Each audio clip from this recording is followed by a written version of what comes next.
Okay, welcome everybody. This is our session about Anuket and its past, present, and future.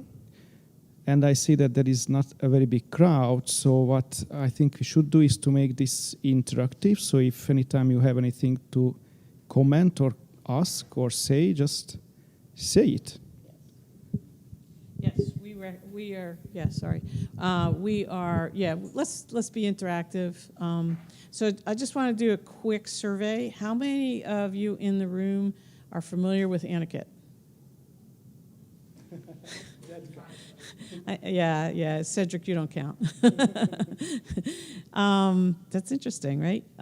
That's actually very interesting. So let's.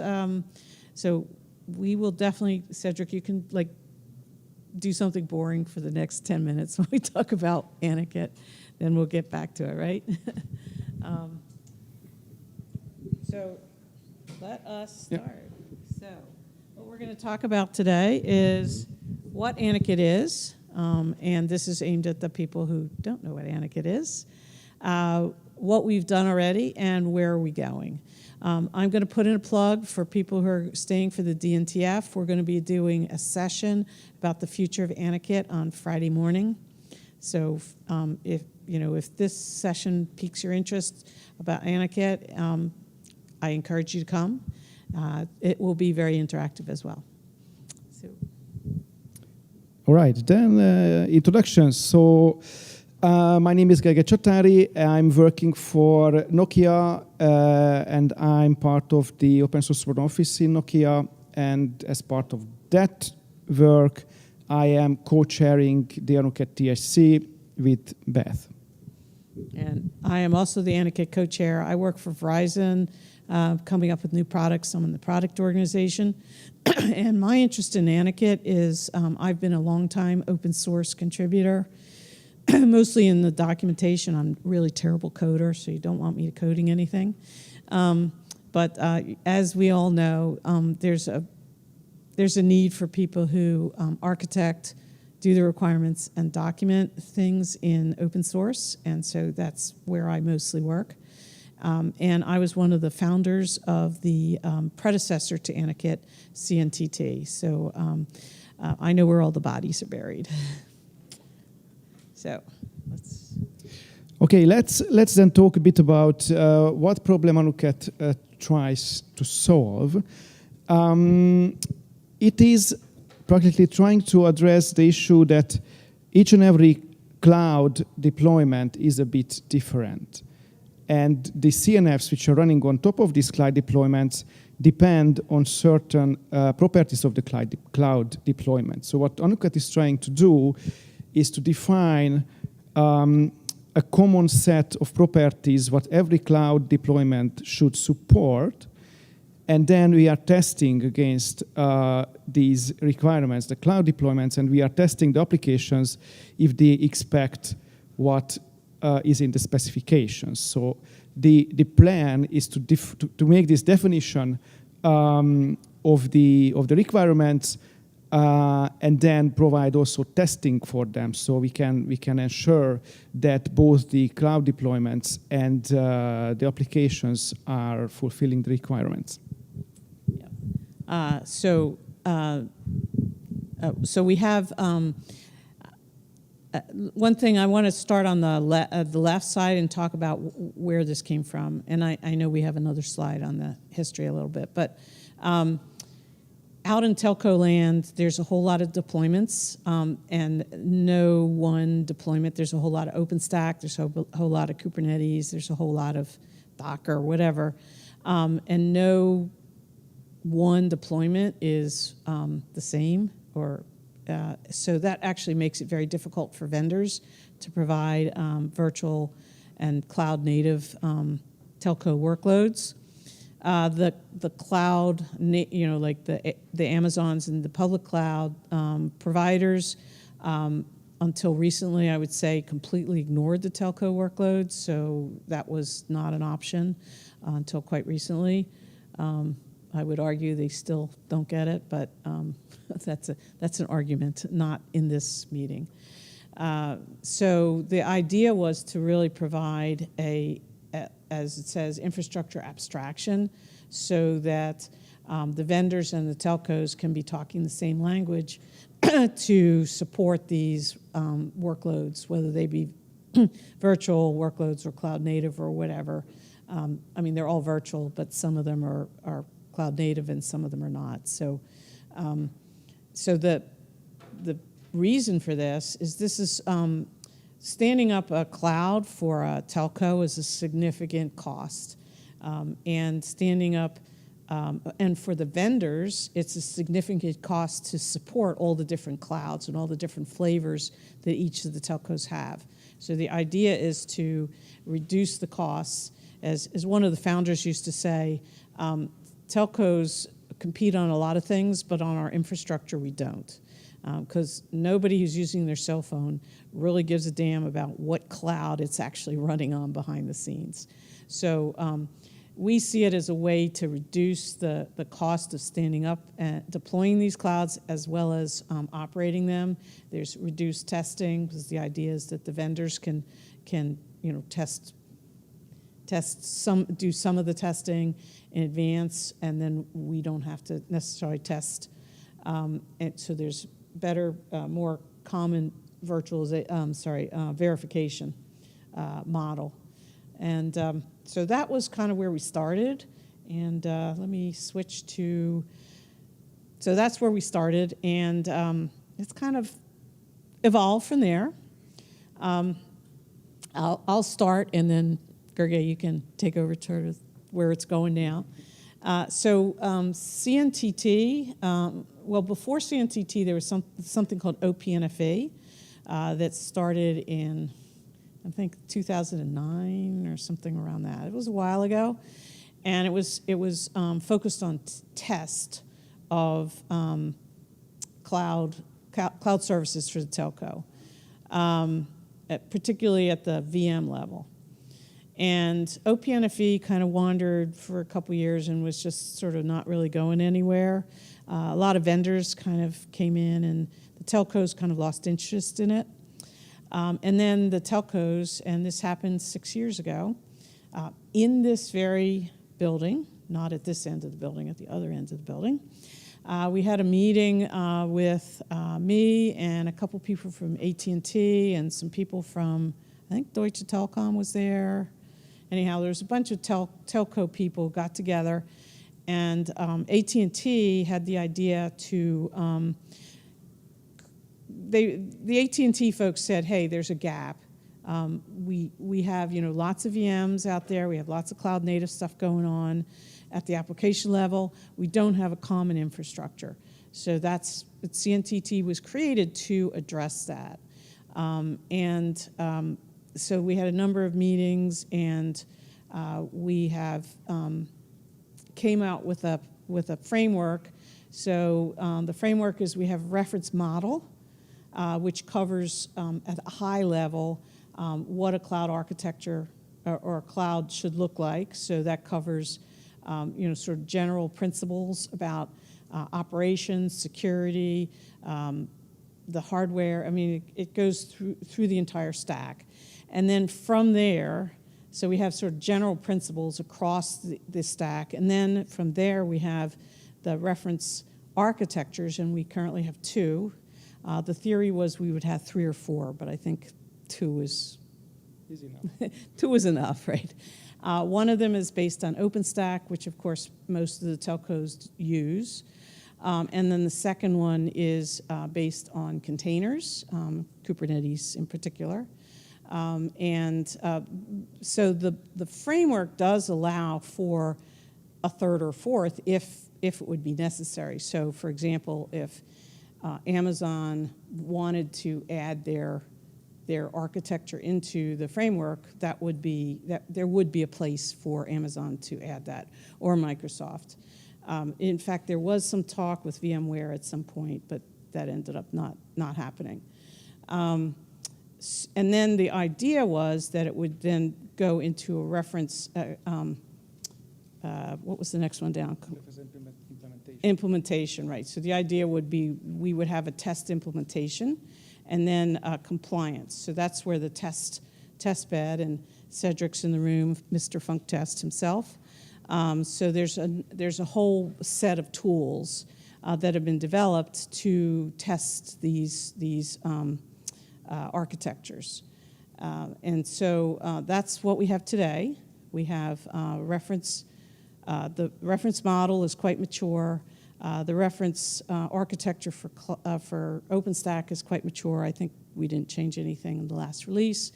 The reference architecture for the containers is changing, of course, because of the container environment is changing. So we'll turn it over to Gergely, who will talk a little bit more about what's done now.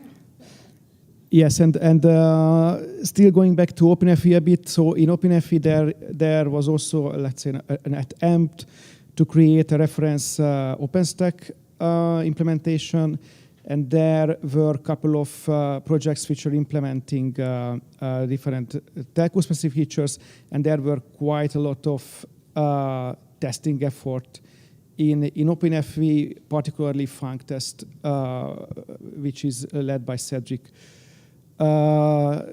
Till today, but for example, Barometer was also started in OpenFE.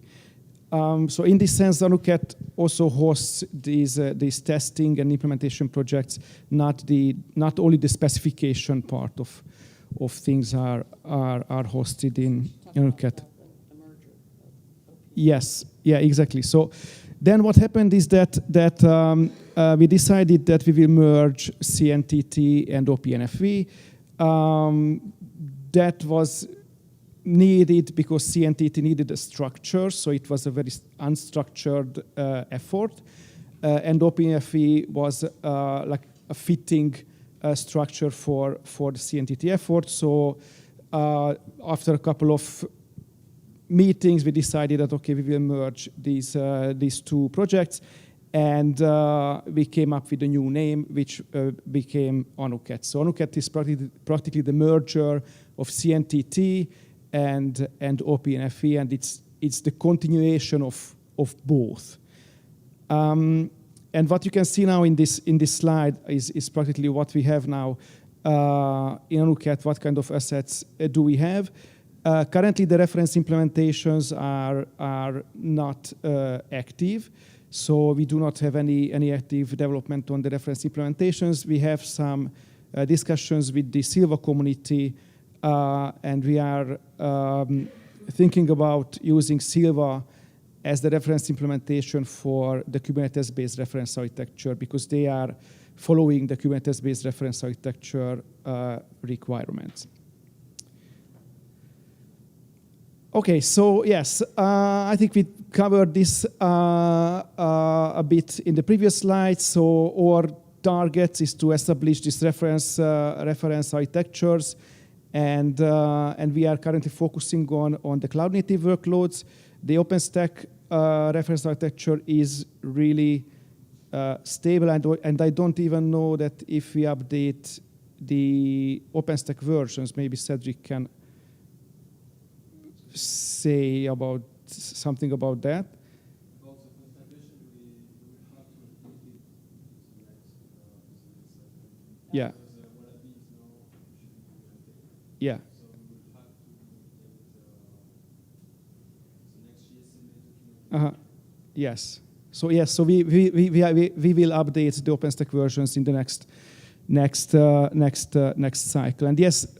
Yeah. So just to complete the testing is already ready. It's more about the specification. Yeah, Funk Test is already ready. Yes, exactly. So I also want to talk a little bit about this. So we have an alliance with GSMA. So what happens is we work on the architecture documents. It's Anuket is primarily a set of documents and a set of test tools. So there's actually very little code other than the test code.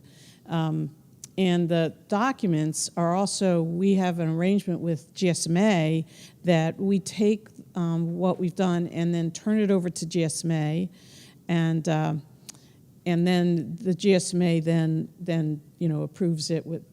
I think that they sometimes change it, although as far as I know, they have mostly not. They put every change upstream, so they are changing Anuket if they need to change something. Right, but they generally don't. I think pretty much it's formatting. But GSMA has a slower cycle than Anuket. Anuket is currently a two release a year cycle, and GSMA I think is closer to one. But they kind of are run behind us about 6 months. So one thing I want to talk about is that Anuket is pretty mature at this point, right? It's been around for 6 years in some form or another.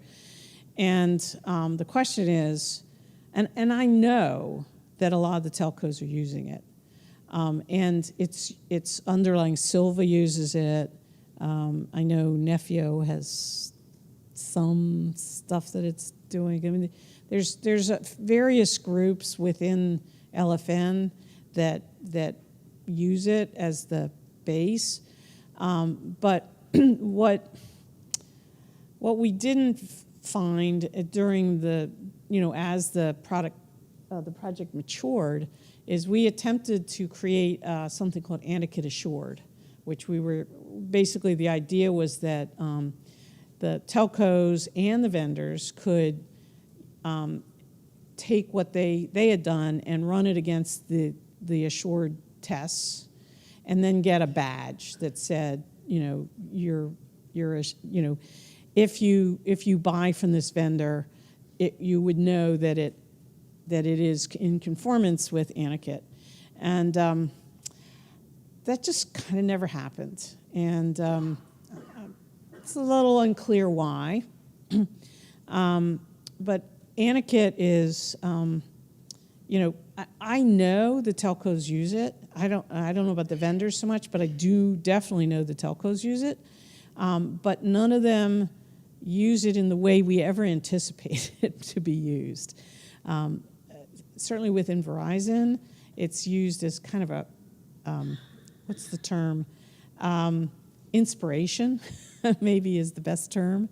I do know the people in the network teams read the documents, they follow it, and I'm sure that's true for other telco organizations.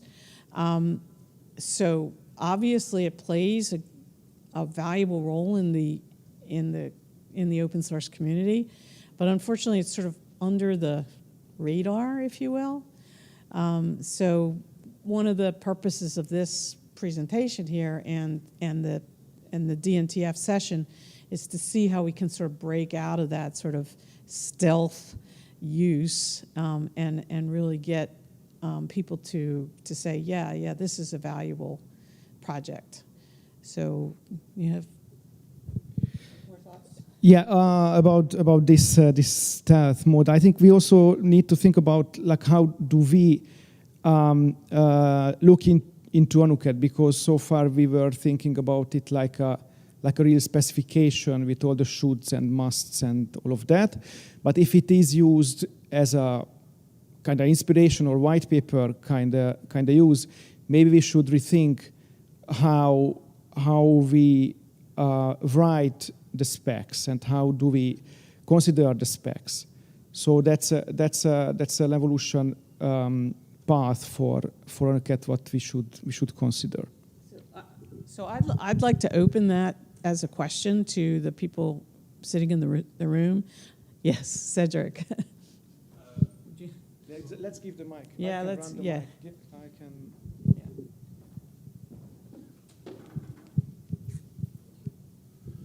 From my perspective, and I'm speaking also on behalf of Orange here, not only about my work in Anuket, we reuse Anuket AC1, AC2 in RFP already. So the must is somehow needed in our case. So we directly leverage the deliverables from Anuket as they are today. So for me, the model is correct. I'm hoping, yes, other operators will follow what Orange is doing, but it fits very well the RFP model. So I like it as it is today. The testing framework could allow any, let's say, should instead of must. That will work easily. But about the reuse, it fits very well GSMA document and even RFP. So I like the way it's done today. That's my feeling. Any other thoughts?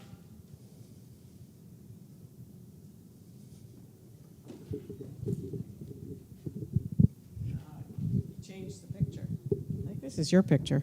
Yes. You get to talk about it.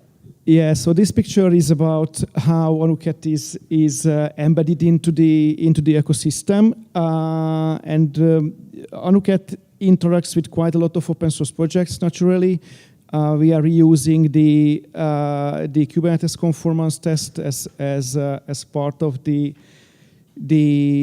testing for the Kubernetes-based reference architecture. We are at the moment in the alignment with the Cloud Native Telecom Initiative.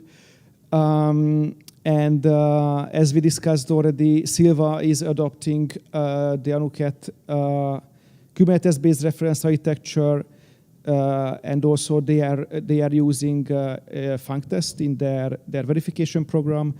And Anuket has a project called Thoth, and this Thoth project is in a serious interaction with the LFN AI task force. So this is the open source connection landscape of Anuket, and of course we are also in connections with standardization, and as we discussed, GSMA is publishing a couple of documents produced in Anuket, namely the reference model, the OpenStack-based reference architecture, and the Kubernetes-based reference architecture. All these three are documents published as GSMA specifications.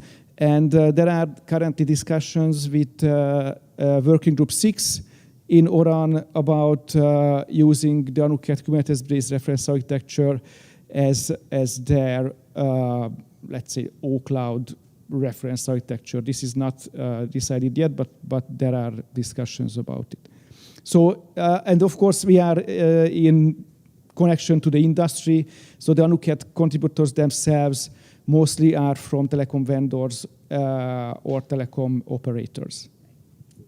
So that's one of the, I think, the real successes of Anuket, which is that it has vendor and operator participation, and that was designed into the project from literally the beginning of the project. There was, the original meeting was several telecom. It was in Barcelona, and it was I think it was Vodafone, I think. It offered their offices in Barcelona, and there was about 15 people. It was a very small group. But a few months later, we had a big one in Orange's office. It was in July, and it was a record heat. I remember it was brutal. Apparently in Paris, they don't believe in air conditioning. But it was about, I think about 70 people showed up, and it was, what was very heartening to me was it was a cross-section of telecom operators and as well as vendors. So it was, that's one of the successes of Anuket that I think has really resonated with the community. But, I still feel the gap that, why don't people come out and say, yeah, we use it? Because clearly it is being used in the community. But somehow it's like it's the stealth project that nobody knows about. All right, then let's talk about, let's say, issues and future plans. So one of the issues, what we just a bit discussed, this like adoption. Like we don't really see lots of adoption to Anuket, and we didn't see lots of adoption to the Anuket Assured program. So that's why the Anuket Assured program it's cancelled now, and all the efforts are now focused on the CNTI. And we know that the specifications are used, and maybe we are just using them in a bit different way as we thought that they will be used. So maybe we should talk about this in the TSC meetings and figure out how to react to that. The other issue is the conformance. So Anuket, the original idea of Anuket is that it tests both the infrastructure and the applications. And currently, in the current reference conformance for Kubernetes, the properties which are defined in the reference architecture for Kubernetes are tested on both the application and the infrastructure, and at the same time there is the cloud native telecom initiative, which is doing also testing of the CNFs, but CNTI is testing only the CNFs, and they are not testing the infrastructure. So they are focusing on how cloud native the CNF is, and there is no testing of the, let's say, the runtime compatibility of the platform and the CNFs. So there are lots of testing happening, but there is a bit of like misalignment between these initiatives within NFN, and on the long run, we should somehow work on aligning these efforts. Yeah, I want to say more about that because CNTT was literally created to fill that gap. We saw that as a gap. We were seeing, the VMs and the cloud native containers and the applications were all sort of tested on random things, and my experience with putting apps in the cloud is you absolutely have to test both. And you get all sorts of weird, quirky things happening if you don't test them together. And we saw, or certainly I saw, and others that founded CNTT saw that as a key gap that needed to be addressed. I would say 6 years down the road, that's still a key gap that needs to be addressed. And we need the community to figure out how to do it. Now, maybe CNTI and Anuket together can solve that. But telcos cannot afford to have applications stuck on, put into production without making sure that they, all the components work together. It's just not in the telco's nature to allow that. And so I see that as still an issue that needs to be addressed. And I think it needs to be addressed by the open source community, because the open source community is in the best position within the ecosystem to really allow the vendors and the telcos to work together to solve this problem. So you want me to keep going?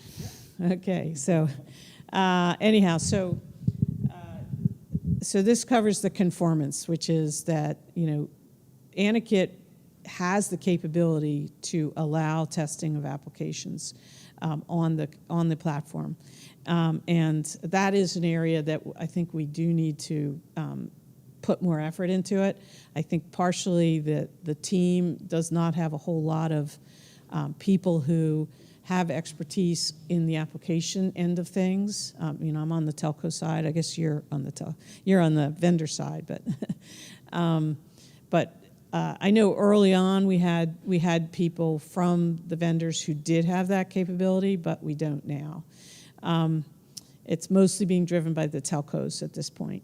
And I think the CNTI, I think that's a place that and I'm hoping that as we move forward, that will really help people understand that, yes, there is a gap. It's been around for a long time. It's not going away until we address it.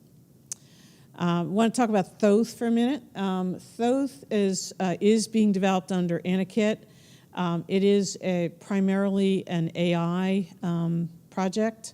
It's currently working on, I'm putting in a plug for Sridhar's follow-up session on data anonymization for efforts for using as an AI data source, which is a significant issue that needs to be addressed. I'll also put a plug in for the AI Task Force white paper that just got published. But Thoth is primarily set within Anuket because Anuket has the infrastructure.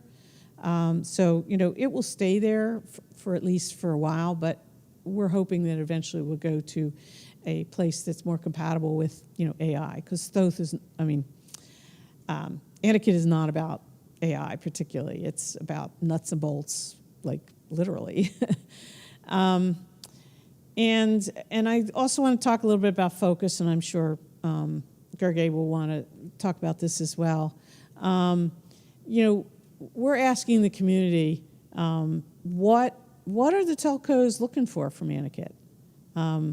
As Cedric said, is it that you're looking for a reference model and reference architecture and for your RFPs? If that's what it is, that's fine. I don't have a problem with that. But we need to hear the voice of the community to respond to that. So that's something that I'm going to throw out to you guys in the audience, and encourage you to say something. We're also looking for more vendors to participate. In the beginning, it was about 50-50 vendors and telcos.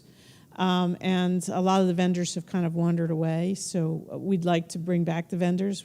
The telcos don't bite. And because I really view it as a collaboration, it's a needed collaboration, and it's not, we're not competing. The vendors aren't competing on this stuff. This is basics that we all need to be successful. Telcos, all this stuff is just expense for telcos because we make money on our services. But we need this stuff to run our services, right? And the vendors make money on providing the underlying infrastructure to support our services. And, if you, can cut your costs by not having to support 6 different versions of something, hey, more power. And obviously, I think we clearly need to continue to work on cloud native. VMs are still around. They're not going away anytime soon. But they're very stable. We understand them.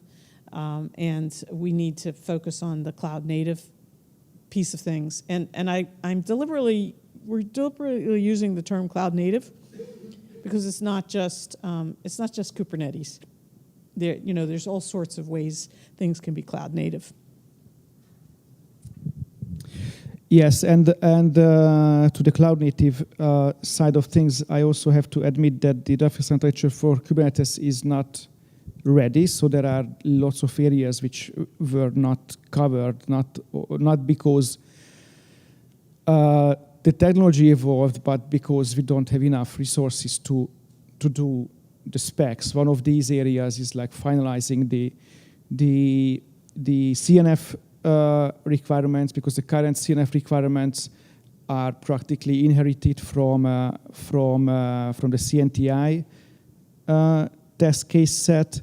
But what I really would like to do is to have an implementation for the CNF requirements, which are ensuring this runtime compatibility. So really like ensuring that the CNF is asking from the platform what the platform can provide, and that work needs to be done.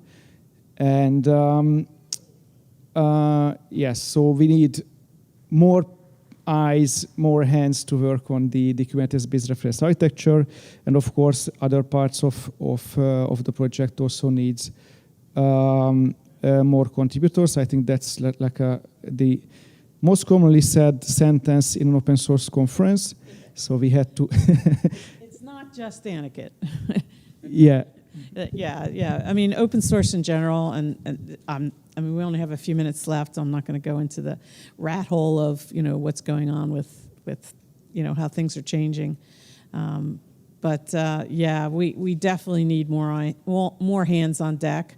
I mean, Anuket's amazing. It's got, I don't know, like over 400 pages of really high quality specifications and documentation.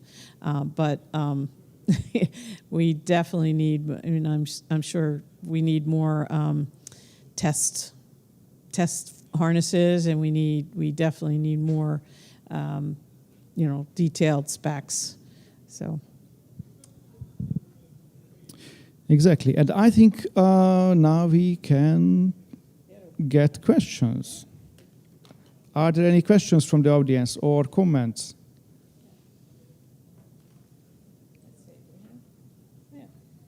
Yeah, that's us. Okay. Any questions? Dead silence. I will have a question. Sure. Don't be shy. No, it's just trying to find a way to ask this. So, since we are in an open source conference, and I'm from the vendor side, I work for Nokia, the same as Gergely. So I don't know really what telcos need, but do we think that they need another 400? I know that this is the telco way of doing things, that we write a lot of specification, we specify everything to the finest detail, and then we start to implement it, and then everybody comes up with its own implementation. Do we think that this is still needed in the cloud-native era? Do we think that, I understand the testing part, but even there, so if we want to move faster, wouldn't it be nice to take an approach when, for example, if the problem is that we, as Nokia, Ericsson, others we're creating CNFs, and others and telco have their own infrastructure, and the two doesn't match because of incompatibility reasons.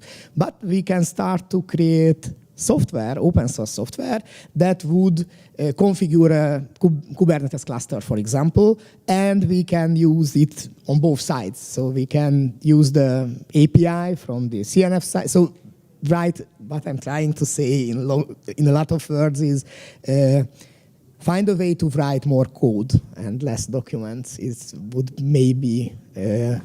And I think what Silva is doing is something similar, that they are trying to create an actual implementation of a platform, and we can do similar things. So why do we want the CNFs to be really cloud native? This is I'm an advocate, so I'm not questioning this really, but really, what is the advantage? The advantage would be, for example, that it is compatible with all the cloud native automation systems we have. So let's write automation systems like Nefio that I'm working on, so I'm biased, and say that, okay, we want your CNF to have a Kubernetes operator and the CRD, a lifecycle management CRD, because then it will be compatible with Nefio. Okay, sorry, it was too long. It was fun. That was good.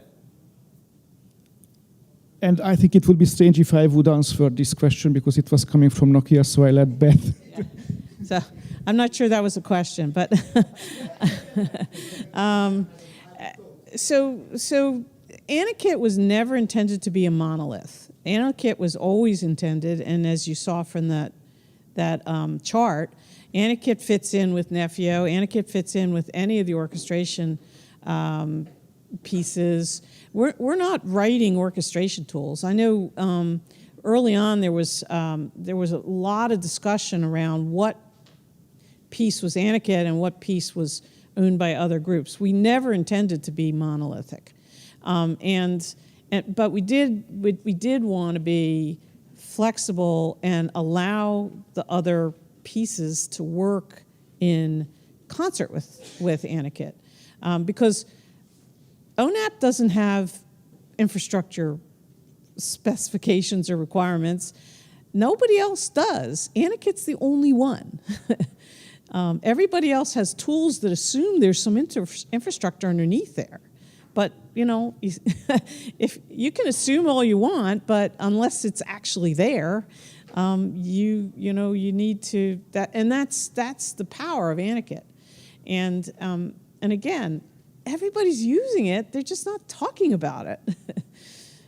So, hey, and I could see some tooling needed, to link it to Nefio, for example, or link it to, we already have the ONAP links in place. So there are opportunities to potentially write some code. I'm not a coder, as I said. Potentially write code to, and I wouldn't see it as a big project. Yeah. If it's a big project, then it doesn't belong in Anuket, because Anuket's focused on sort of making those connections and filling that bottom layer, if you will. So with that, we're getting the hook. So thank you.